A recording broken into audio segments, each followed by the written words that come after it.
Assalamualaikum warahmatullahi wabarakatuh. Alright, Waalaikumsalam warahmatullahi wabarakatuh. without further ado, langsung aja ke materi, Education and Worldwide English. Circles of English. Despite these parallels, there are some social, linguistic, and political differences between education in context, with non-standard dialects and minority languages, and those in which English is a global or glocal variety with prestige as an international language.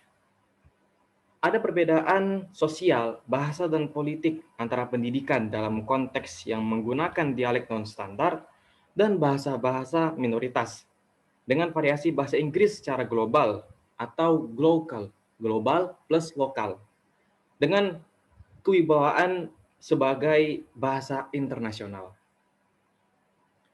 Castro introduced a set of terms for describing the role of English in different countries across the globe.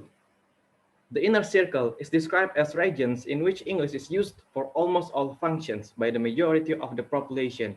For example, the United States, the United Kingdom, or Australia. The outer circle contains countries in which they are originally non-native but institutionalized use of English. For example, the Philippines or South Africa. Ada dua istilah menurut Kacru untuk menggambarkan peranan bahasa Inggris di negeri-negeri yang berbeda di seluruh dunia. Yang pertama, the inner circle. The inner circle. Lingkaran bagian dalam digambarkan sebagai kawasan yang menggunakan bahasa Inggris untuk hampir semua fungsi oleh mayoritas penduduk. Misalnya Amerika Serikat, Inggris, dan Australia. Kedua, outer circle. Lingkaran luar berisikan negara-negara yang pada awalnya terdapat penggunaan bahasa Inggris non-asli, namun dilembagakan. Misalnya Filipina atau Afrika Selatan. Elite closure. Language often reproduces social inequalities. One way in which this happens is that only certain people have access to languages that allow them to participate in more prestigious segments of society, in which there are often higher economic rewards. The concept of elite closure, in the words of Myers Cotton, elite culture is a type of social mobilization strategy by which those persons in power establish or maintain their powers and privilege via linguistic choices. Put more concretely, elite culture is accomplished when the elite successfully employ official language policies and their own non-formalized language usage patterns to limit access of non-elite groups to political position and socioeconomic advancement. Bahasa sering menghasilkan ketimpangan sosial. Satu cara di mana hal ini terjadi adalah bahwa hanya orang-orang tertentu yang memiliki akses terhadap bahasa yang memungkinkan mereka berperan serta dalam segmen masyarakat yang lebih bergengsi, di mana seringkali ada manfaat ekonomi yang lebih tinggi. Dalam konsep Myers-Cotton, elite closure adalah jenis strategi mobilisasi sosial yang dengannya orang-orang berkuasa membangun atau mempertahankan kekuasaan dan hak-hak istimewa mereka melalui pilihan bahasa.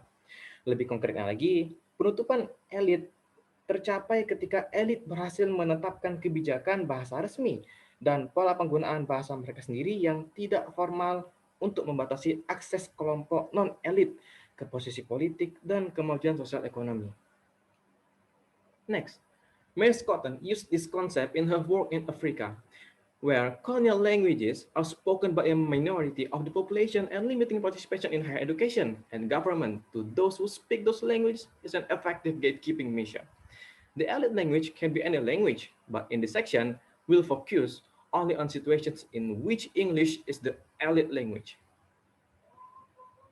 Mary Cotton menggunakan konsep ini dalam karyanya di Afrika, dalam kerjanya ketika di Afrika waktu itu. Yang menggunakan bahasa kolonial seperti Inggris, French, and Portugis untuk digunakan oleh sekelompok minoritas penduduk dan membatasi partisipasi dalam pendidikan dan pemerintahan yang lebih tinggi kepada orang-orang yang menggunakan bahasa-bahasa itu sebagai sarana efektif. Dan fokus kita kali ini ialah kepada bahasa Inggris sebagai bahasa elit. Research by Wright discuss the historical situation of the status of English in South Africa, as well as the contemporary everyday practice which reproduce the dominance of English. He concludes that there is little challenge to English in its role in economic development, but also that the local languages will continue to be spoken. Because of the focus on multilingualism in national language policy, it's possible that high-quality English instruction could be made available to the large population. More people knowing English well would allow continuation in the development in international trade without limiting participation in this economic activity to an elite view. A contrast to the situation in multilingual Africa can be seen in largely monolingual. In terms of local languages, South Korea, English has become a critical part of education, and there has been a recent debate about making English an official language of the country. Penelitian dari Wright membahas situasi sejarah status bahasa Inggris di Afrika Selatan, serta praktek sehari-hari kontemporer yang mereproduksi dominasi bahasa Inggris. Dia menyimpulkan bahwa tantangan bahasa Inggris tidak banyak dalam pembangunan ekonomi, dan bahasa setempat akan terus digunakan. Karena fokus pada multilingualisme dalam kebijakan bahasa nasional, ada kemungkinan bahwa pendidikan bahasa Inggris yang berkualitas tinggi dapat tersedia bagi masyarakat yang lebih besar. Sehingga bahasa Inggris akan memungkinkan kelanjutan dalam pengembangan perdagangan internasional tanpa membatasi kepada segelintir elit. Sedang dalam sebagian besar bahasa tunggal, dalam istilah bahasa tempat, di Korea Selatan, bahasa Inggris telah menjadi bagian penting dari pendidikan, dan telah ada perdebatan baru-baru ini tentang membuat bahasa Inggris menjadi bahasa resmi negara. English in Europe. English is a lingua franca throughout Europe, just as it is elsewhere in the world. Our focus is on the growing use of English in higher education programs. English is sometimes described as a threat to the survival of other languages in Europe, and its widespread use challenges the official EU, European Union policy on promoting linguistic diversity. It's nonetheless used increasingly in higher education programs. Inggris merupakan lingua franca di seluruh Eropa, sama seperti di tempat lain di dunia. Fokus kita adalah pada meningkatnya penggunaan bahasa Inggris dalam program pendidikan tinggi. Bahasa Inggris kadang-kadang digambarkan sebagai ancaman bagi kelangsungan hidup bahasa-bahasa lain di Eropa, dan penggunaannya yang meluas mempertanyakan kebijakan resmi Uni Eropa tentang menggalakkan keberagaman bahasa. English as a lingua academica must be in balance with strong local language ecologies, which presuppose strong national language policies. The education system must evolve strategies for students and staff to become effectively trilingual, at least, in a diverse range of languages.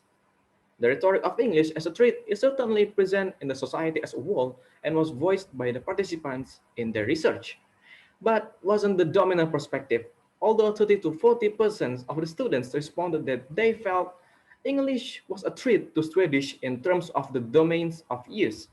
Very few respondents felt that the use of English in their education was a disadvantage for them personally or for the university as a whole. Retorika Inggris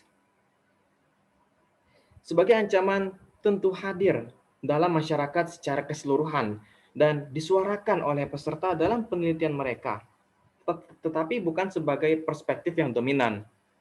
Meskipun 30-40% siswa menanggapi bahwa mereka merasa bahasa Inggris merupakan ancaman bagi warga Swedia dalam hal penggunaan. Sangat sedikit responden yang merasa bahwa penggunaan bahasa Inggris dalam pendidikan mereka merupakan kerugian bagi mereka secara pribadi atau bagi universitas secara keseluruhan. The example of Europe illustrates that English is not only seen as a threat to other language in post-colonial context or in situations in which it is the dominant language spoken in a community. Its use in education is seen as both necessary for participation in global markets and as a means of creating social inequalities. Once again, we see how language and their use are inextricably bound. Contoh Eropa mengilustrasikan bahwa bahasa Inggris tidak hanya dipandang sebagai ancaman terhadap bahasa-bahasa lain dalam konteks pasca kolonial atau dalam situasi yang merupakan bahasa utama yang digunakan dalam masyarakat, penggunaannya dalam pendidikan dipandang sebagai keharusan untuk berpartisipasi dalam pasar global dan sebagai sarana untuk menciptakan ketimpangan sosial. Sekali lagi, kita melihat bagaimana bahasa dan penggunaannya terikat erat. Alright, that's all for this material. I hope you got what I mean, because I have already used Indonesian language. And if you have any question, then don't hesitate to ask. Feel free to ask. And I close it. Wassalamualaikum warahmatullahi wabarakatuh.